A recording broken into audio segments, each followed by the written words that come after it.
One thing that's quite common amongst us Brits is we can be guilty of taking our history and heritage for granted.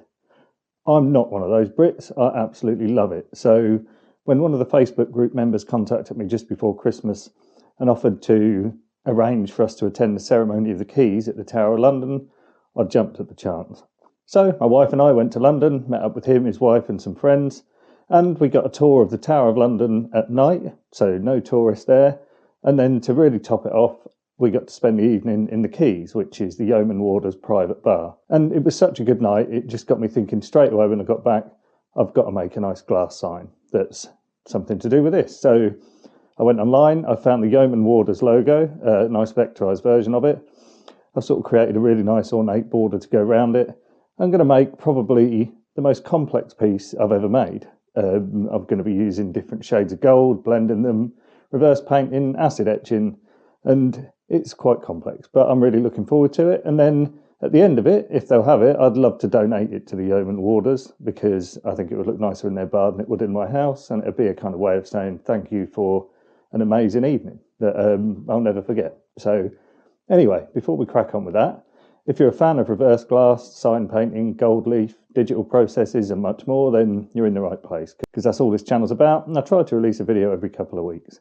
Also, if you'd like to support the channel, there's a link to my Patreon in the description. You can now try it for 7 days for free to see if it's something you'll get your money's worth out of. There's also a link to buy me a coffee if you ever fancy buying me a drink. My Etsy shop, the Facebook group. Facebook group's got 1,400 people in it now, all different levels of skill, all really good artists, sharing ideas, helping each other out. So really good place to go if this is something you want to get into. Last but not least, merch store. Anyway, out of the way, let's crack on with it.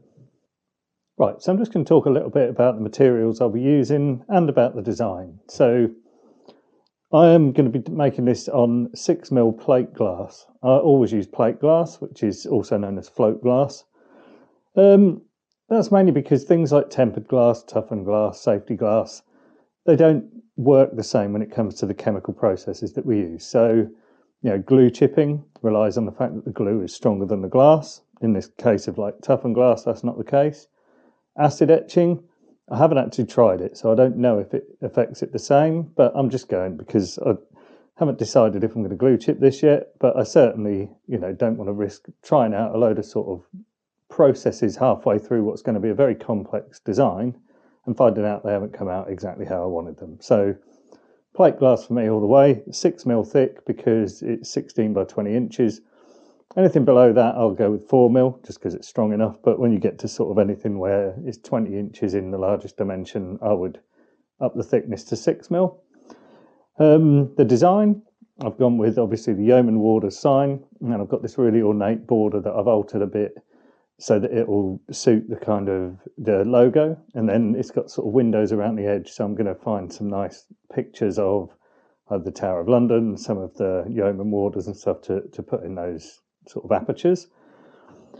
Firstly, before anything, I'm going to clean it, and I always use this stuff, which is Pierre d'Argent, and I'm probably killing that pronunciation, but really this is it's just such a brilliant glass cleaner. It's sort of like a modern day version of the Bonhomie cake, or cake Bonhomie, and you just wet the sponge that comes with it, give it a really good kind of scrub, and it removes any white spots, any smears, grease, everything like that. It's really good. So strongly recommend that.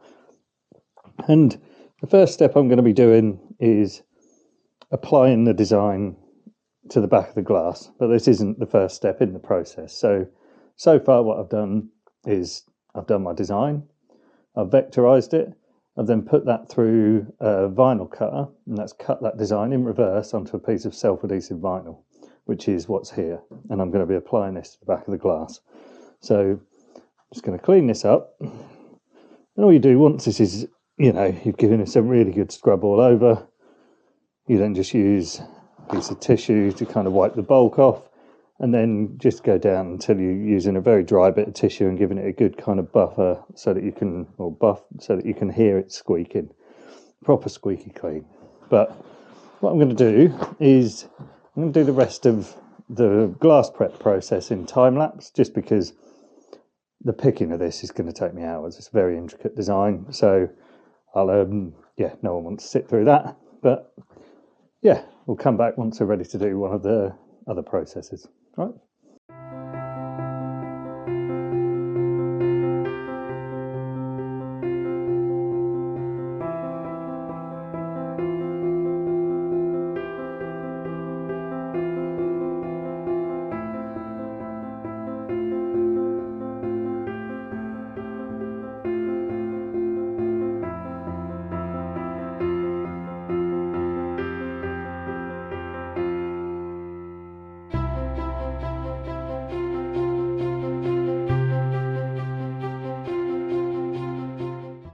Right, so I've applied my vinyl mask and now I'm ready for the next step, which is acid etching. So the vinyl is going to be acid resistant, so anything that's covered is not going to be affected. A few little things, obviously safety, cover up as much as your body as you possibly can when you use this stuff. In the past I've used quite big chemical gloves, but they can be cumbersome and you don't want something cumbersome, so just some thick sort of kitchen gloves are good, and you know, you can sort of maintain your dexterity, if that's the right way of saying it. Another tip, this is my old hydrofluoric acid bottle, and you might be able to see that there's all these little nodules on it here. That's because this is old and the acid was slowly eating through the bottle. I didn't know this was a thing. Luckily I'd posted a picture of this bottle on the Facebook group and a guy called Patrick Mackle pointed this out. So that night I ordered myself a new bottle, which is in here, and replace the acid. So this is just something you should really keep an eye on, because the last thing you want is this stuff spilling anywhere. So anyway, that's that bit of safety advice aside. The second bit is to always have some hydrofluoric acid burns cream at hand. If you get any of this on you, you might not notice. It'll slowly sort of eat into your skin, and then if it gets in your bloodstream, it's poisonous. It's really, really bad. So having this sort of stuff, you're going to obviously have to rinse it off if you find out you've got some on, and then rub the cream in. I'm not doing this as an acid etching tutorial. In the past, I've done ones where you can use sort of substitute products that are easier to get your hands on and are far less dangerous. So I'm going to put a link to that up here, and I'll put a link in the description as well. So I'm going to be using hydrofluoric acid mixed with this stuff, which is an aggregate called mica. This is the coarsest variant, which I think is called mica 1700. So you can see that. That's acid resistant. That's what creates the pattern.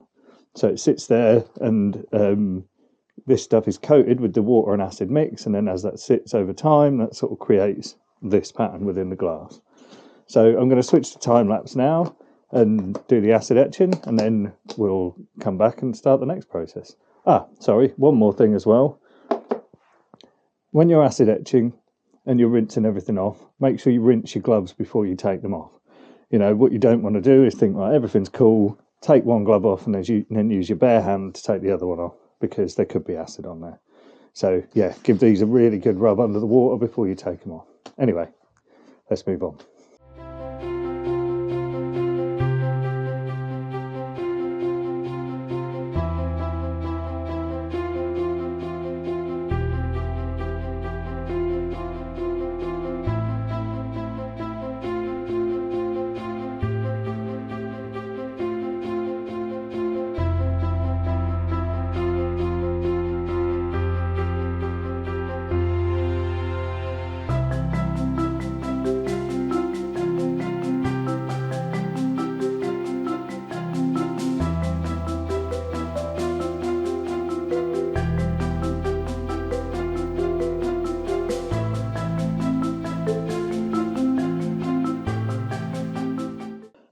Right, so on to the painting, and I'm going to do the majority of this as white, so the whole background's going to be white.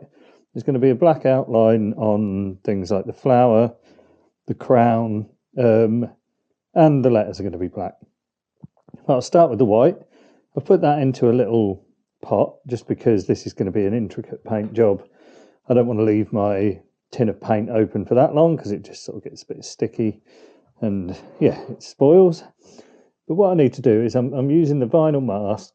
Yeah, it's a mask. So I'm going to paint a section and then I'm going to peel the vinyl up.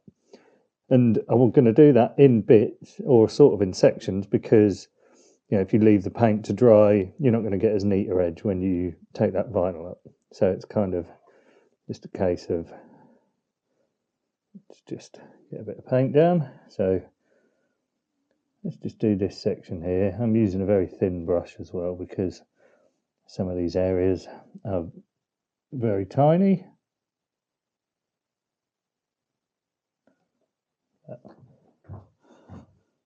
So with that, I'm just going to use this knife, go to a bit, so say about here, because I've painted there, not going to go right to the edge of where I've painted. Put a little snip in there. And then I'm going to do the same at the end, where I want to pull it off without going into an area that I haven't painted yet. So that there. That looks good.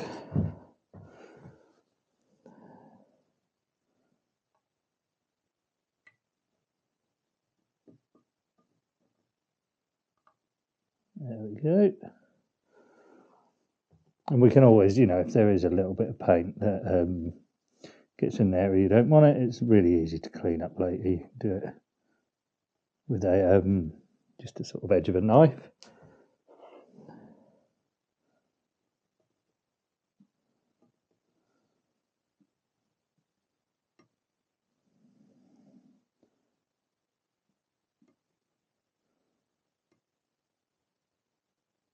There you go. You can see that's looking lovely. A really nice clean line there.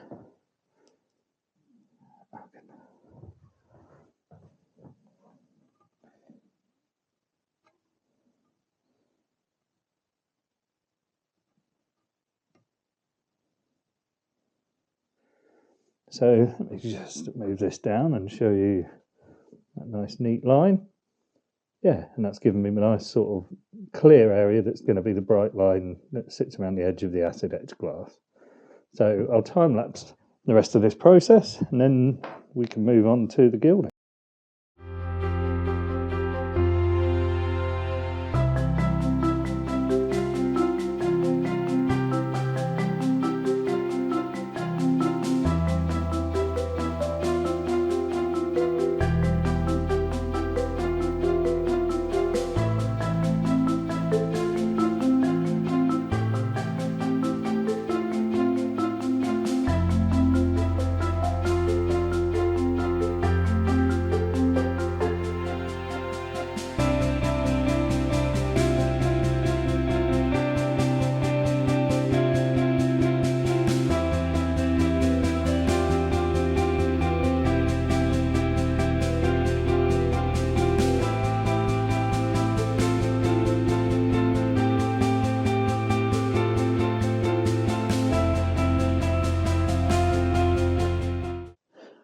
So you see it's really starting to come together now.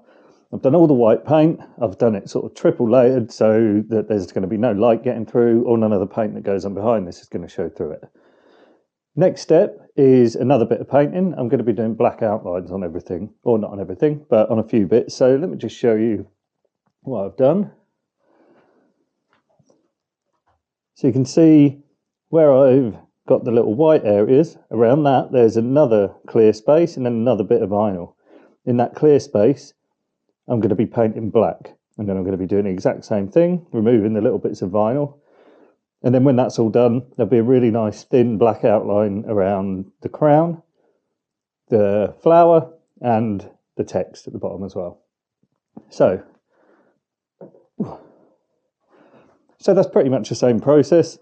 Just going to need a super thin brush, which I had to cut down one of my other brushes to make sure I could get one fine enough. And yeah, so I'll just do that on time lapse because there's nothing new that's different to the process I've just done.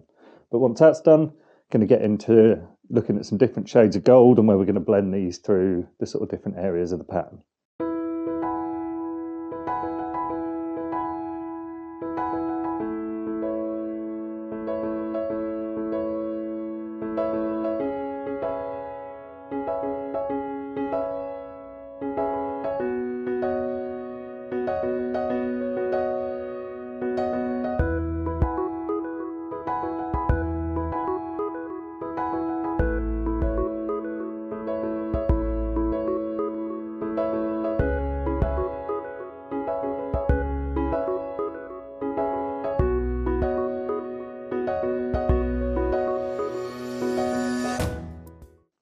Right, so that's all the painting done. So now all I've got to do is clean the glass ready for the gilding. And do not worry about rubbing the paint off. This stuff is hardware and it's made for all weathers. You know, if you spilt a bit of it on your table and it dried, you'd never be able to just rub it off with a bit of tissue. So you can, you know, give this real elbow grease when you're cleaning it. So let's just cake this in a decent glass cleaner. And I've already done this once, but it's always good to kind of give it a clean, let it sort of dry, give it another clean. You know, just want this so it's as well perfect as possible, really. And you know, even these really sort of thin lines here, let's have a look. You know, you might think that they're fragile, but they're not. They're on there to stay. You know, you can really kind of give this a good scrub and not worry about any of that. So what I'm going to do now is I've got to make myself a little makeshift gilding rig, because in the past, some of you may remember, I used to do all my videos in the kitchen. There was a sort of worktop where I could rest the bigger pieces up. I'm ripping my kitchen out at the moment and redoing it, so there's nothing in there. So I've just got to fashion a sort of gilding setup. I'll do that by a quick time lapse, but if you're not interested in that, just skip it forward and then we'll be straight onto the gilding. Right?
Right, so before I start applying gold leaf, I'm just going to talk you through a decision I've made, which I've been sort of pondering since I started this piece about 3 weeks ago.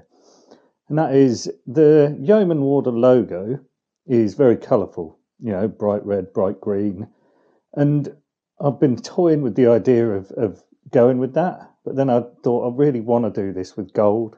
You know, I've got such nice variations of gold leaf that it'd be lovely that even though you're not going to get that punchiness of the colours in the sort of original logo, it's certainly going to jump out more, you know, the more sort of gold I can apply to it. So I've decided I'm not going to go with any paint. I'm going to do the whole thing with gold. And you may remember a few videos back I made this, which is my sample gold piece, where I tested out 8 different shades of gold. So I've still got a load of that left down here. So I'm going to be using that to sort of do on separate areas of the piece. Some bits will be blended, some bits will be sort of separated with one colour to the other, but we'll go through those processes as and when we do them. So that's what I've decided on. Hope it works out how I think it's going to, but we'll see. Anyway, let's crack on with the gilding. Right, so I'm set up. I've made my size mix, which is half a pint of distilled water and 1 diamond of leaf gelatin. If you want some details on the sort of gilding process, I'm not going to go very in depth in this video, but I'll put a link up the top here to my most recent video where I'm exploring a method by a guy called Joe Balabusco, who's kind of changed the way I gild. So I think it's worth checking out. It's some really nice tips in there. But moving on to this, what I'm going to do is I'm going to start with 23 karat gold. And that's what's going to be probably taking up the majority of the piece. I'll say the majority. I'm going to do all of the border in 23 karat gold. I'm going to do the scroll and the crown. And that's not the whole crown, but the majority of it is going to be 23 karat, and then I'll be erasing areas to apply the different colour leaves. So, right, let's get started. So, as always, just going to be applying a little bit of petroleum jelly to the back of my hand, and this is for picking up the gold leaf on the gilder's tip. The size that goes on, I mean, it's very difficult to keep them apart, but you want to keep that and your gold leaf as far apart as possible, because if you get one droplet of water on your book of leaf, it will go through and it will be the book ruined. And that's an expensive mistake to make. So let's get started. So what I'll do is I'll lay a couple of leaves and then switch to time lapse, I think, while I'm doing the 23 carat anyway. I'll come back out of time lapse when we're going to do the kind of editing part, you know, sort of erasing areas, sealing them, so that backing them up and stuff like that. Oh, I'm struggling here. That leaf is caught. So you sometimes get that. That could be where I've touched it or anything like that, but this is how delicate this stuff is. The slightest bit of moisture and it will stick to it. So let's just work and get that off. So I'm just going to use the back edge of my knife to hold that down. There we go. Yeah, you see that tiny little bit there just stuck to it. I mean, that's not a very nice leaf in the fact that it's not flat, but you know, it'll do. It's fine. So just going to load my gilder's tip with the petroleum jelly, and that allows that to stick, but it's not going to stick once the water size is applied to the back of this. So I'll just apply a really sort of generous amount. You can't do too much, so it's literally pouring down the surface of the glass.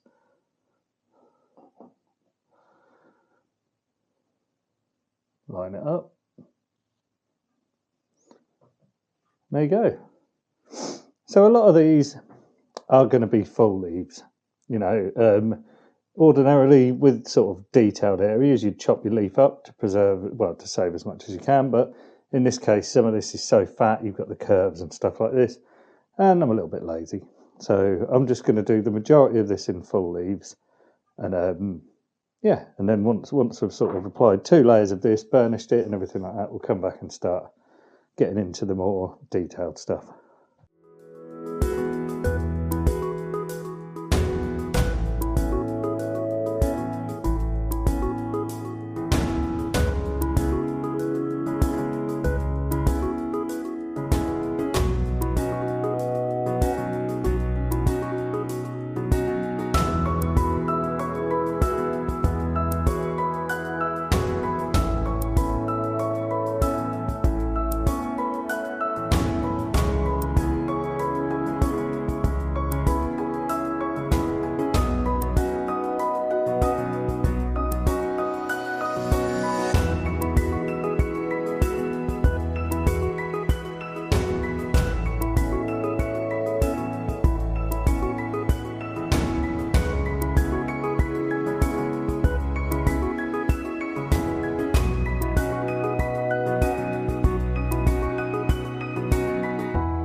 Right, so the first layer of gold is done. So now what I'm going to do is preserve the areas I want to keep and then get rid of the areas I don't. So looking at the Yeoman Warder logo here, anything that's yellow on here, I'm going to preserve.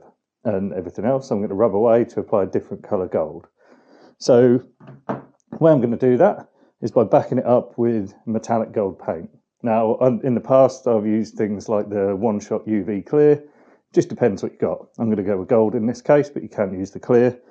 The reason for that is you don't want any colour seeping into a potential sort of pinhole within your leaf, because if you're backing it up with black and you'll see a great big black blob if your backup paint goes through. Not going to happen with gold, not going to happen with clear. So it's just, you know, best way to do it, I think. Then what I'm going to do, once that's dried, is rub away the excess. And because there's some real intricate layers here, or sections, things like these little circles within the crown, I don't want to just kind of rub that with a cloth. I want to be sort of more delicate. So what I'm going to use is these little things. They're sort of like compressed cotton wool, but with a sort of sharper tip. You can use Q-tips. I'm just using these because I've got them. So yeah, a sort of decent Q-tip with a hard end, not the sort of real fluffy ones. But I'm going to go with these. And then you basically rub them in your powdered soap or whatever you're using, Cake Bonhomie, in this case that Pierre d'Argent. Rub it in there, rub it around, and then wipe it away with a bit of tissue. So get started with that now and backing up that gold leaf.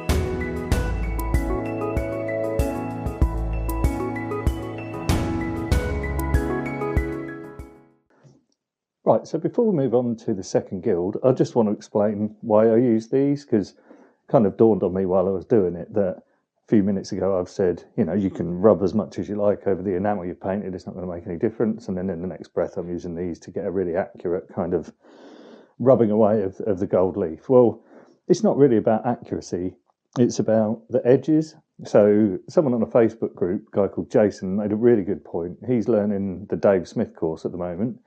And it said one of the things that he's found is when you're clearing away excess gold, it's very easy to not go right to the edge of your paint and not even see it. And then you'll sort of apply your next layer of paint, and then just this thin, not very neat line of gold is visible.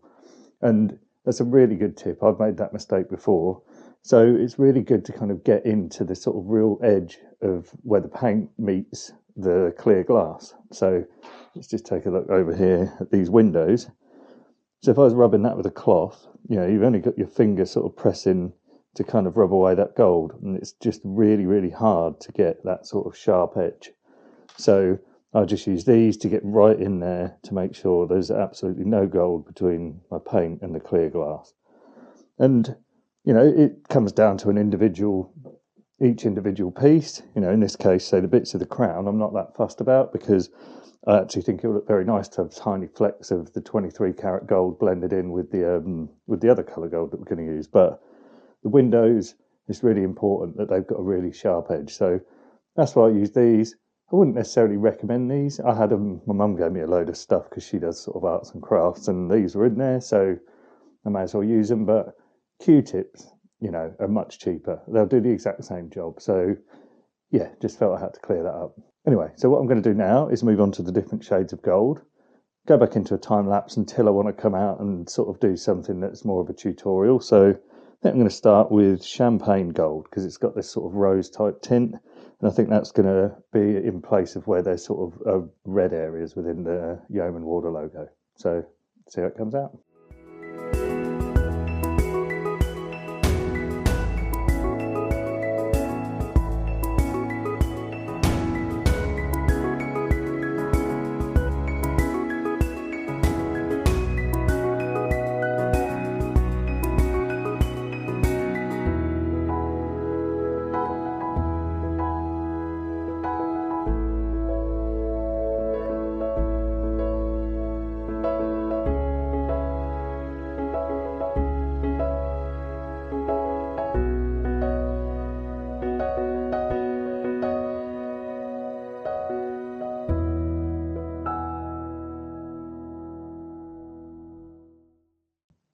Right, had a slight change of plan because it made more sense to kind of do these sort of detailed areas of the crown and the kind of leafy areas. So what I've done is applied 12 karat white gold up the top and 18 karat, 18 karat green gold all over the plant for now. Now I'm going to be doing what I did with the crown initially, which is sealing some areas and then rubbing away the other bits so I can finish off the sort of flowers with a different colour gold. But before I do, I want to kind of give a little bit more depth to the leaves, because although that's green gold, it's not very green, but it does contrast nicely with other colours that sort of makes it maybe look a little bit greener. So what I'm going to do is shade a richer colour gold through there, probably 23 carat red, I think. And the way to do that is using wire wool to remove the excess gold. So it's important, if you're going to do this, that you choose a really fine wire wool. So that's the standard stuff you'll get, but that is way too coarse. You'll just scratch the glass. This is the sort of stuff you want. I think it's just called fine wire wool. I bought this ages ago, so I can't remember, but you just sort of pull it away in clumps and rub that on the sort of areas of the gold that you want to kind of blend out. So what I'll do is just move the camera down and show you how to do that. Right, so just pulled a clump of the wire wool. I'm just going to sort of bunch that up, and then ever so gently on the areas where I want to sort of blend it, I'm just going to sort of rub in sort of gentle circles like that. And you can see that's just removed some little bits from the sort of stippled areas, the sort of raised bits. So I don't know if you can see that very well.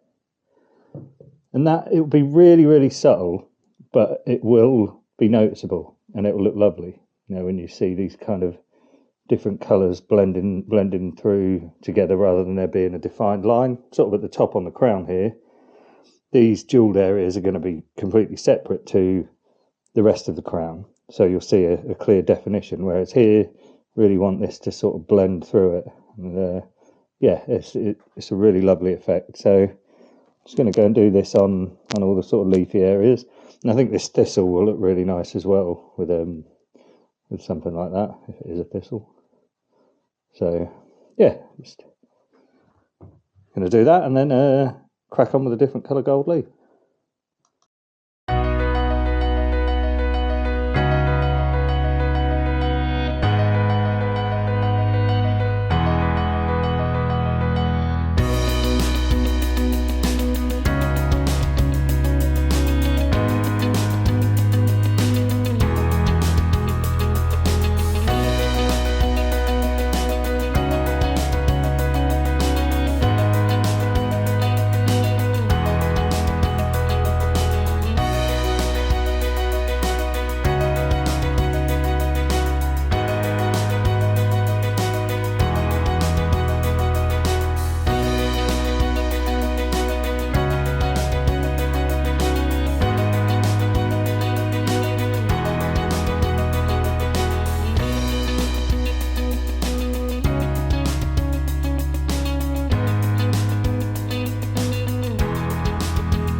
And that's it, finished. So as anticipated, it was by far the most complex piece I've ever made, but if the yeoman warders will have it in their bar, which would be an absolute honour, it really does make it worth that extra effort that's gone into it to make it such a special piece. But before I crack on and show you, if any of you are in the UK or planning on visiting, I just can't recommend it enough. You should sign yourself up to get on the waiting list to see the ceremony of the keys. It's a kind of tour of the tower, learn about its history, learn about the history of the yeoman warders, and get to see a ceremony which has been performed for hundreds of years without fail every day, and that is the locking up of the Tower of London. But anyway, that's me done. So now let's have a look how it turned out.